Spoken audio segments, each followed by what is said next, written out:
नमस्कार प्यारे विद्यार्थियों, मैं Manoj sir green star channel से आज आपके सामने हिंदी व्याकरण का नया टॉपिक समास। इससे पहले हमने पिछले वीडियो में संधि को कर लिया था। तो समास क्या होता है, समास और संधि को पहला थोड़ा डिफरेंस देखें। संधि में क्या होता है, वर्ण से वर्ण मिलता है, और समास में क्या होता है, शब्द से शब्द मिलता है। ये दोनों में मुख्य अंतर है, ये ध्यान देने वाली बात है। संधि में वर्ण से वर्ण मिलता है, वर्ण नया परिवर्तन करते हैं और वो परिवर्तन विकार उत्पन्न करते हैं, और समास में शब्द मिलते हैं। और क्या होता है, शब्द से शब्द मिलकर जो नया शब्द बनता है वो क्या बन जाता है, हमारा समास बन जाता है। इस तरह इसकी परिभाषा भी हो सकती है कि परस्पर संबंध रखने वाले दो या दो से अधिक शब्दों से मिलकर बनने वाले एक स्वतंत्र शब्द को समास कहते हैं। तो वही बात आ गई भी शब्द से शब्द मिलेगा, जो नया स्वतंत्र शब्द बनेगा वो क्या हो जाएगा, हमारा समास हो जाएगा। ये समास की परिभाषा है। इसके उदाहरण जैसे राजकुमार, राजा अलग हो जाएगा, प्लस कुमार यानी राजा का कुमार, तो एक शब्द बन गया ये राजकुमार, तो ये समास हो जाएगा। ऐसे पीताम्बर है, पीठ मैंने पेला और अंबर मैंने बस्तर, इसके अंबर भी लिखते हैं हम, पेला है जो अंबर, जैसे हम इसको लिखेंगे तो ये दो शब्द अलग अलग बन जाएंगे, एक नया शब्द बनता है पीताम्बर। तो ऐसे चंद्रशेखर है, चंद्र शब्द अलग है, शेखर शब्द अलग है, तो दो शब्द मिल करके जो नया शब्द बनता है वो हमारा समास कहलाता है। तो अब हम इस समास विग्रह भी करना आना चाहिए। जैसे इन्हीं शब्दों को हम, ये विग्रह वाला जो हमारा पॉइंट है भी साथ ही साथ क्लियर हो जाए। जैसे राजकुमार है, इसको अगर हम अलग से लिख देते हैं राजा का कुमार, तो इसको राजा का कुमार हमने अलग किया, इसको ये क्या हो जाएगा, समास का विग्रह हो जाएगा। तो 9, 10, 1, 2 में तो विग्रह करना भी आता है साथ में, तो इसको भी ध्यान, जो भी हम शब्द पढ़ें उसको विग्रह भी हमें साथ के साथ याद। ये विग्रह मैंने समझा, विग्रह ऐसे होता है, हर शब्द का अलग अलग विग्रह होगा। अब बात आती है समास के भेदों की। समास के मुख्य रूप से 4 भेद ही माने गए हैं, लेकिन हम हिंदी में इसके 6 भेद भी पढ़ते हैं। अलग अलग बुकों में अलग अलग हैं। संस्कृत में मुख्य रूप से 4 इसके भेद माने जाते हैं, और 2 भेद, एक भेद को भेद माने जाते, तो आगे मैं बताऊंगा कौन कौन से हैं। लेकिन स्वतंत्र रूप से हम हिंदी में 6 भेद इसके पढ़ते हैं। पहला भेद है समास का अव्ययी भाव समास। दूसरा है इसमें तत्पुरुष समास। तीसरा भेद है इसका कर्मधारय समास। चौथा समास का प्रकार है द्विगु समास। पांचवा हो जाएगा हमारा द्वंद्व समास हो जाएगा पांचवा। और हमारा जो लास्ट है वो है बहुव्रीहि समास। तो ये 6 समास है हमारे। नंबर 4 की बात कर रहा था, संस्कृत और कई बुकों में तत्पुरुष समास के ये अलग से 2 भेद उपभेद माने गए हैं, कर्मधारय और द्विगु। इनको उपभेद कहा गया तत्पुरुष के। ठीक है, तो ये हमारे 6 समास हैं। तो पेपरों में इन्हीं का आता भी, सब हमसे पूछ लेते हैं समास क्या होता है, या ये कौन सा समास है, विग्रह कैसे होगा, इन्हीं को हम देखेंगे। तो सबसे पहले हम इनको अलग अलग देखते हैं। तो हम पहले अभिभाव से स्टार्ट नहीं करेंगे, एक ट्रिक के माध्यम से समास को आसान तरीके से कैसे समझा जा सकता है, उस माध्यम से हम समास को पढ़ेंगे। तो सबसे आसान में आसान समास आता है हमारा द्वंद्व समास। सबसे आसान समास कौन सा पहचानना, द्वंद्व समास। द्वंद्व समास में क्या है, जिस समास में, परिभाषा में तो साथ है, जिस समास में दोनों पद प्रधान हो, ये बात, ये तो इसकी सिंपल परिभाषा है। इसके साथ ये भी आता है कि जिस समास में दोनों पद प्रधान हो और इसका विग्रह करने पर और, अथवा, या आदि आते हैं, ये उसकी पूरी परिभाषा हो जाएगी। लेकिन हम सिंपल तरीके से देखें कि जिस समास में दोनों पद प्रधान हो वो द्वंद्व समास होता है। द्वंद्व का अर्थ क्या होता है, द्वंद्व यानी पहले महाभारत में या रामायण में देखिए द्वंद्व युद्ध कर रहे हैं, दो का आपस में युद्ध, यानी दोनों बराबर के हों, वही द्वंद्व हो गया। ऐसे इसका नाम पड़ गया द्वंद्व समास। इसमें जो भी शब्द आएंगे वो दोनों प्रधान होंगे, यानी दोनों बराबर के होंगे। जैसे इसके उदाहरण हम देखें द्वंद्व समास के, पहले हम द्वंद्व समास ही कर रहे हैं, जिसमें दोनों पद प्रधान हो, जिस समास में दोनों पद प्रधान हो। और क्या है, विग्रह करने पर क्या आता है, और अथवा या आदि आए। तो इसमें इसके उदाहरण देखते हैं हम, जैसे माता पिता, माता पिता, माता और पिता और आ गया इसमें, क्यों, दोनों बराबर के शब्द हैं। जैसे जन्म मृत्यु, जन्म और मृत्यु, इसका आगे विग्रह हो जाएगा। जैसे भाई बहन, विग्रह करके भाई और बहन। तो यानी ऐसे इसके उदाहरण अनेकों अनेक मिल जाएंगे। और जैसे दाल रोटी, और हैं इसके उदाहरण जैसे न्यूनाधिक, न्यून और अधिक यानी कम और ज्यादा, दाल रोटी रुपया पैसा। अब ये तो थे इसके उदाहरण।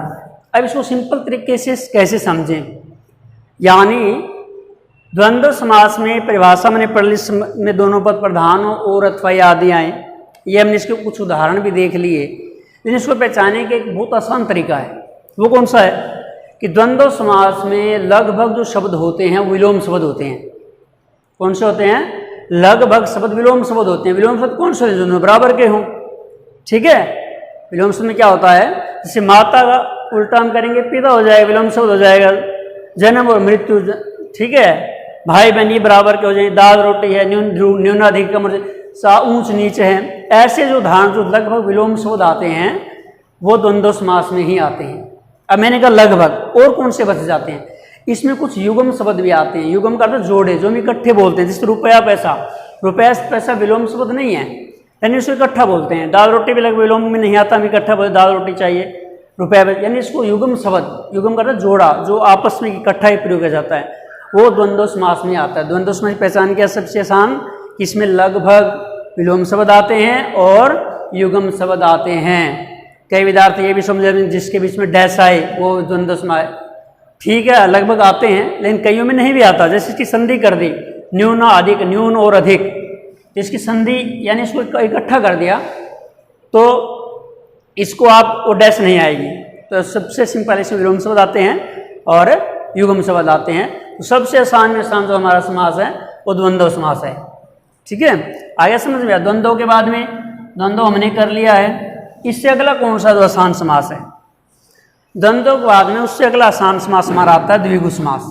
कौन सा आता है, द्विगु समास। द्विगु, इसका वैसे अर्थ दो गायों का समूह।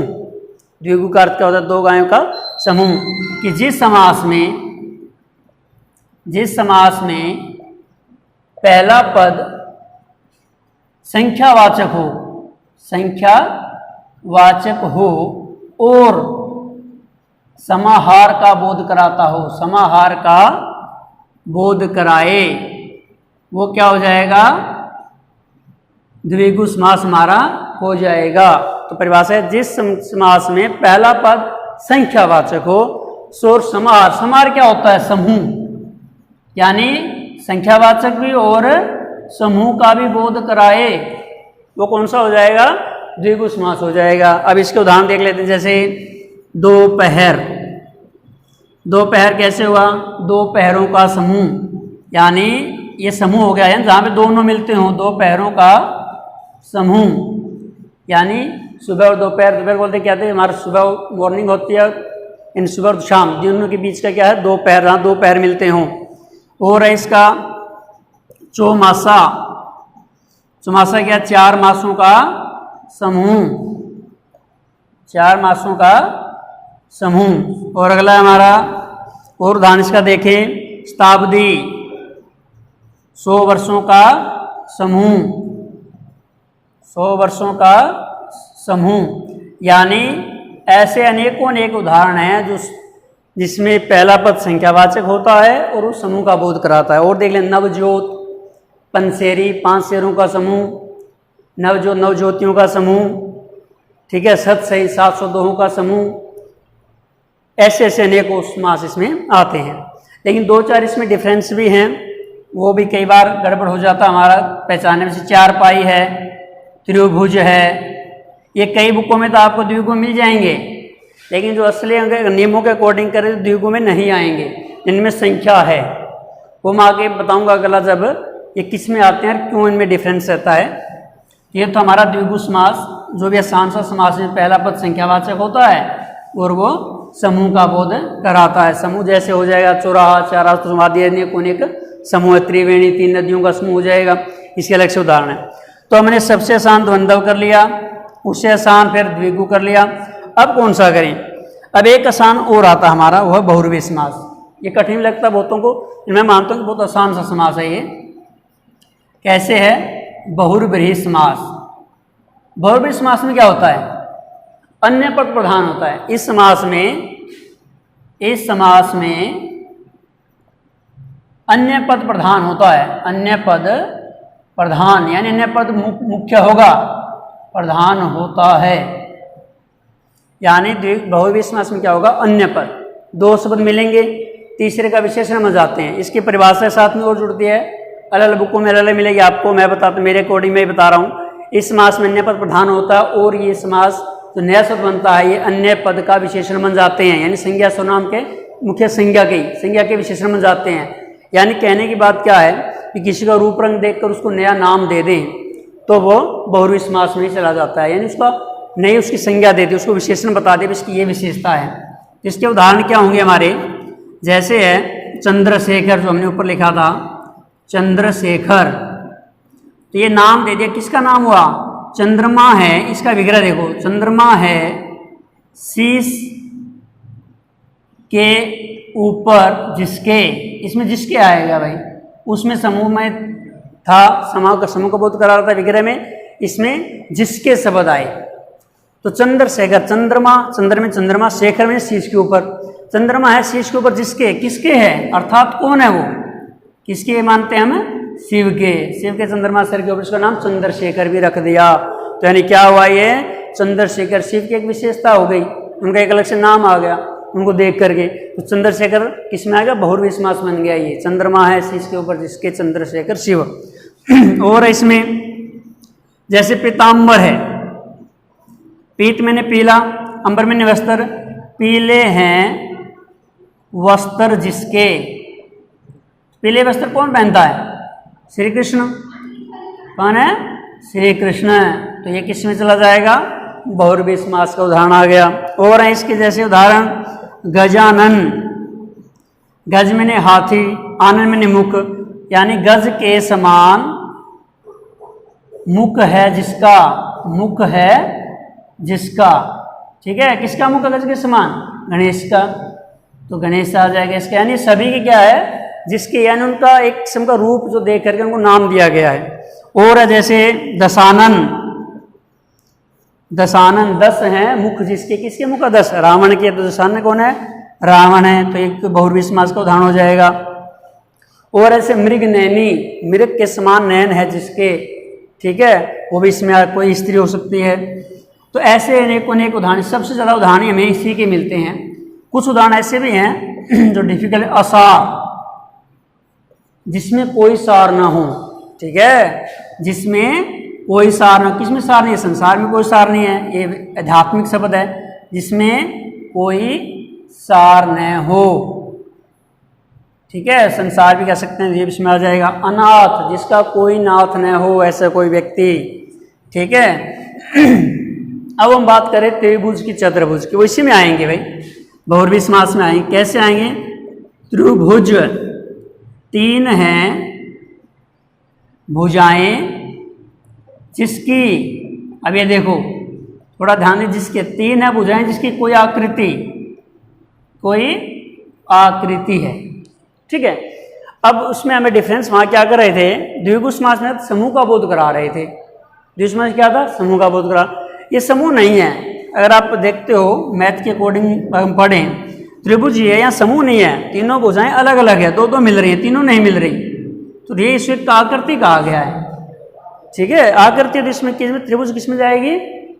बहुब्रीहि में। क्या ये आकृति है? 3 है भुजाएं जिसकी, ठीक है, कई बुकों में आपको उसमें मिल जाएगा द्विगु में, लेकिन नियम के अनुसार देखें कि बहुरूपी में ही आता है।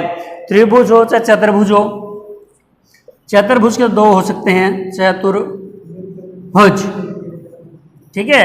ये दो में कैसे आ सकता है? चतुर्भुज चार है भुजाएं जिसकी, विष्णु हो जाएगा, या चार है भुजाएं जिसकी कोई आकृति, तो किसमें चला जाएगा? बहुरूपी समास चला जाएगा। एक और यानी त्रिभुज है, चतुर्भुज है, पंचभुज है, षटभुज साई सभी किसी बहुरूपी समास में आएंगे। और उदाहरण हमने क्या मैं कह रहा था, चार पाई। अब चार पाई में भी संख्या है पहले, इन चार पाइयों का समूह क्या है? चार पाई हम किसको बोलते हैं?